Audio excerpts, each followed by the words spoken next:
Welcome along to today's video. We asked you guys to send us some questions and we're going to answer them right now. We're going to jump straight in with a question from John. He says, personally, I'd like to see you cook something and also watch the two of you drunk. Or is that just both of you drunk all the time?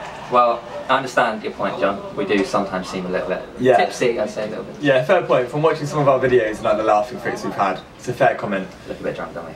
But we envisage this channel to go down the route of like, we're going to do a bit more like vlogging, whether that's daily vlogs, weekly vlogs, whatever, and just show you a bit more of our day-to-day life. So I'm sure cooking will come into that. And drinking potentially. But just for the record, we are sober during the videos. Yeah, we are sober. I mean, I don't day drink. I drink at night, but day drinking under the sun is painful. Yeah, it's not great. Oh, day drinking under the sun is, you're asking for sunburn, you're asking to be in bed by 7. Yeah. Yeah, it's not a good look. It's not great. The next question comes from Andrew and he says, great video guys, I'm back in 4 weeks. I hope live music returns soon. Can I ask, what would you or who would you recommend for excursions or hiring e-bikes and quad bikes? And will the markets be returning soon? So, live music, the first question in there. At the minute I'm playing in some hotels in the south of the island.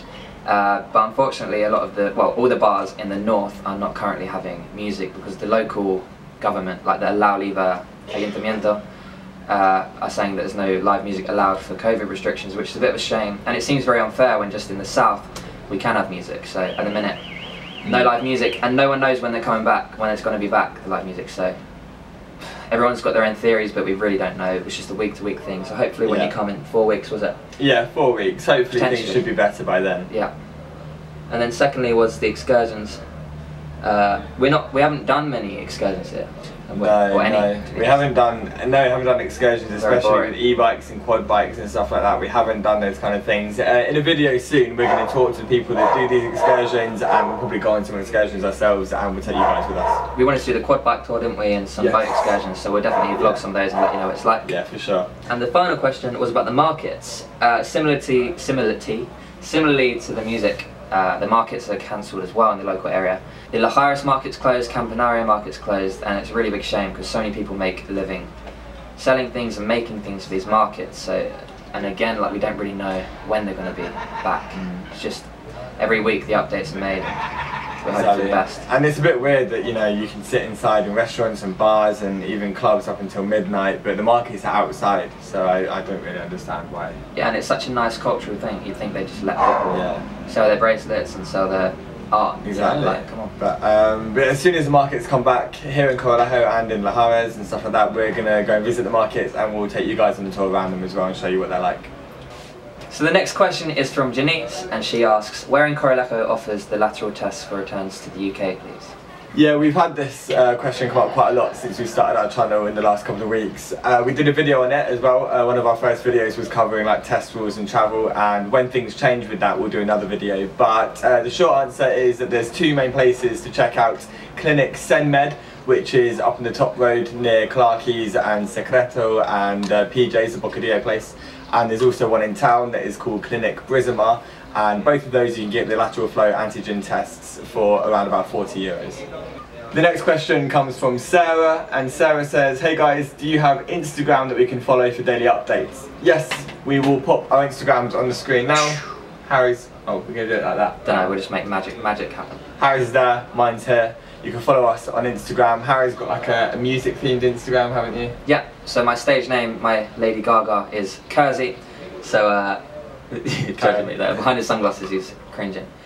So yeah, a lot of updates around the island as I'm doing gigs, so I take some photos and stuff. So see it there. And David's is about DJing and also radio presenting. Yep, and it will just cover day-to-day life on the island. And you can also find out when I'm playing gigs on my Instagram and when Harry's playing gigs. We'll post that on our social media as well. Stephen says, another great video, you're fast becoming the ambassadors of Fuerteventura. Cheers, Stephen. I'm definitely looking at Corralejo very differently. My question to you both for your Q&A is, why Fuerteventura as opposed to the other Canary Islands? Again, we kind of went over this in our Fuerteventura, why we came to Fuerteventura video. We can pop on the screen now. And we go through it more in depth, like the whole story of how we arrived on this island. Because before I came here, I didn't even know what Fuerteventura was. No, neither did I. And long story short, I managed to come here on holiday for a month, and I saw how much music there was. I saw how amazing and beautiful the island is and how many great people there are here. And when I got home to England in December after the holiday, I thought, why am I back in England? Yeah, back it's in raining, snowy, cold England in December. So I thought I might as well try and move out there and play music, and that's what I did. And David came to visit. Yeah, it's basically the same story for me. It's the same story for a lot of people, well, British people that live here, I think, that they came on holiday and they found that they could work here and now they live here. And that's basically what happened to me. I came on holiday to visit Harry and I realised I could live and work here as a DJ, so I went home for a little bit and I flew back as soon as I could. Yeah, look at us now in the sunshine. Yeah, don't show off too much. As always, remember to like this video, subscribe and send it to any friends that you think it could benefit or they'd be interested in. Yeah, there is still 83% of you that are not subscribed to this channel that watch this video. That's just cheeky, that. That's just cheeky. It's almost selfish, guys. Yeah. The next question comes from Jolanta or Yolanta, not entirely sure. Or Yolanta or Jolanta. I'm gonna say Yolanta. I'm gonna say Jolanta. I think Yolanta, but here we go. She says that my husband and I will be in Corralejo in September. Following the social media Fuerteventura group, we've heard about renting a car at the moment is impossible and the prices went through the roof. We've been in Corralejo 3 times already and we're planning to see Corfete and Handia this time. Is it really that bad to rent a car at this moment, and is there any companies that you would recommend that are not taking advantage of this situation at the moment? Greetings from London. During the whole coronavirus business, a lot of the car companies sold their cars to sort of stay afloat and to make a bit of money back. So there aren't as many cars actually available, and now tourism's returning and people are travelling more. There are a lot more people wanting to hire cars, so the demand's gone up and the number of cars have gone down, so naturally they've put their prices way up. So yeah, it's true, the prices have gone up massively, but let's hope soon they buy some of those cars back and they have more available for people and manage to put their prices down. Personally, we don't really hire a car here. We tend to walk or cycle places, so we haven't really got any examples of companies that we use. But yeah, I think it's just a matter of time for waiting to companies to put their prices back down again when things kind of calm down. So Sai has a question. He says, I'm coming over early September and someone told me they have shooting ranges. Is this something you heard of? Worth doing, if so? I was looking into this actually. I saw this comment last night, and as far as we know, there's no shooting ranges in Fuerteventura. So I asked a friend of mine who's been living here for over 20 years, and he said that he's also never heard of anything like that in Fuerteventura. Maybe if you go to Gran Canaria you can find places like that, or maybe in Tenerife, but in Fuerteventura, as far as we know, there's nothing like that. No. The next question is from Peter, and Peter says, good heads up on the current vibe. It would be interesting to know if it's busy around Secreto del Sur and PJ's next door and Clarkie's area. Do you ever venture up that far? I went up there quite recently actually, because a friend of ours, you probably know, Stuart Allen, who is a YouTuber as well around Corralejo, he flew back to England recently, so I took him up to Clinic Senmed to get his test to fly him back. And whilst we were waiting for his results, we went to PJ's, the Bocadillo place, which is up next to that. And it was really, really busy. PJ's Bocadillo is a really busy place, and Secreto next door is quite busy as well. Unfortunately, Clarkie's, I think, are not quite as busy, which is really sad to see at the moment, so I really love Clarkie's. I go there quite often on a Sunday for a Sunday lunch. In my opinion, it's one of the best Sunday lunches in Corralejo. And yeah, hopefully they can get busier as tourism starts to return. Sounds like this dentist is going at it down there. Yeah, I know. Remember when you got told off for being noisy in the middle of the day because people were trying to siesta? Yeah, this guy needs it, doesn't he? Yeah, he needs to get told off. Only in Spain can you tell someone off and go, oi, you're trying to sleep at 3 o'clock in the afternoon. Yeah. Some people are trying to sleep. Yeah. Okay, let's get it. Go. Tom Cunningham.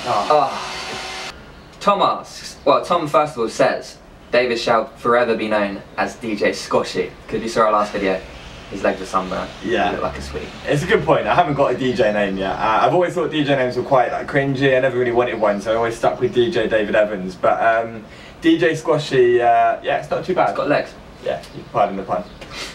He asks, he says, we see quite a few people posting vlogs from the island, but almost all of them are financially stable and have either sold all their worldly belongings, belongings, and moved over there or retired.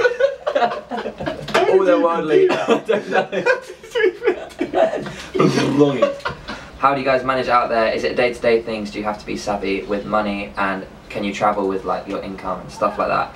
So pre-pandemic, pre-COVID, there was tons of work.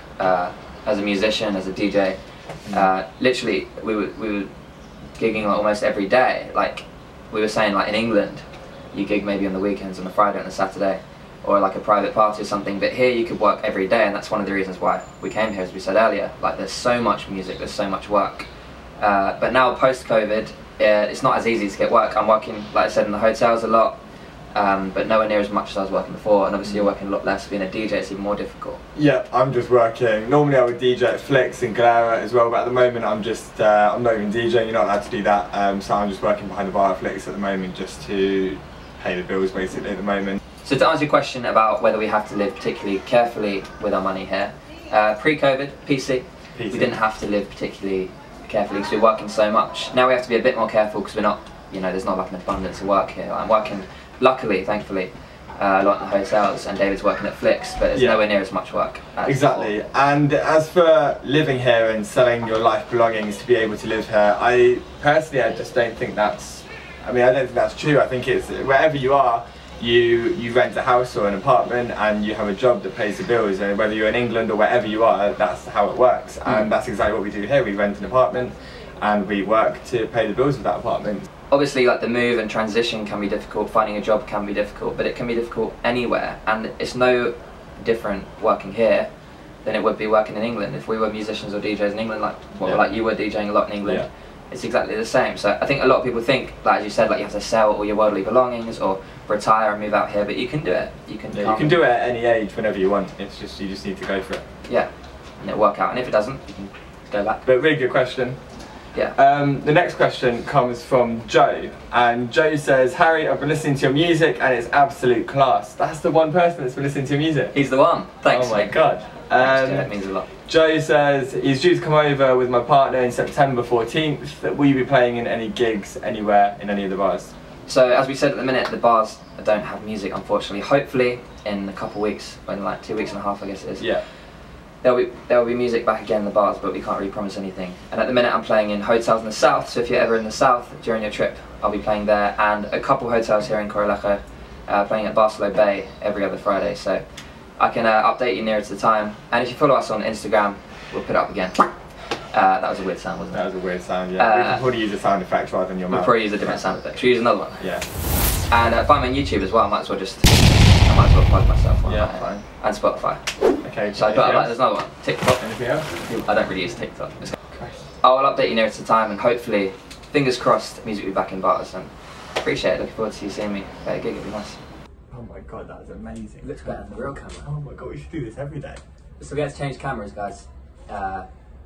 Yeah, it died halfway through on us. You have no idea how long this video has taken us to film. YouTube lifestyle is difficult, it's hard work, guys. It shouldn't take that long, but it's been too long. We're amateurs. Anyway, thanks for watching this video. If you liked it, then click the like button and subscribe, and let us know in the comments what kind of videos you'd like to see in the future from us. Yeah, thank you so much. It means so much for watching. We've only had this channel for a couple of weeks and we've received so much support and community, and it means so much, so thank you so much. And yeah, we'll see you in the next video. Ciao. Hola.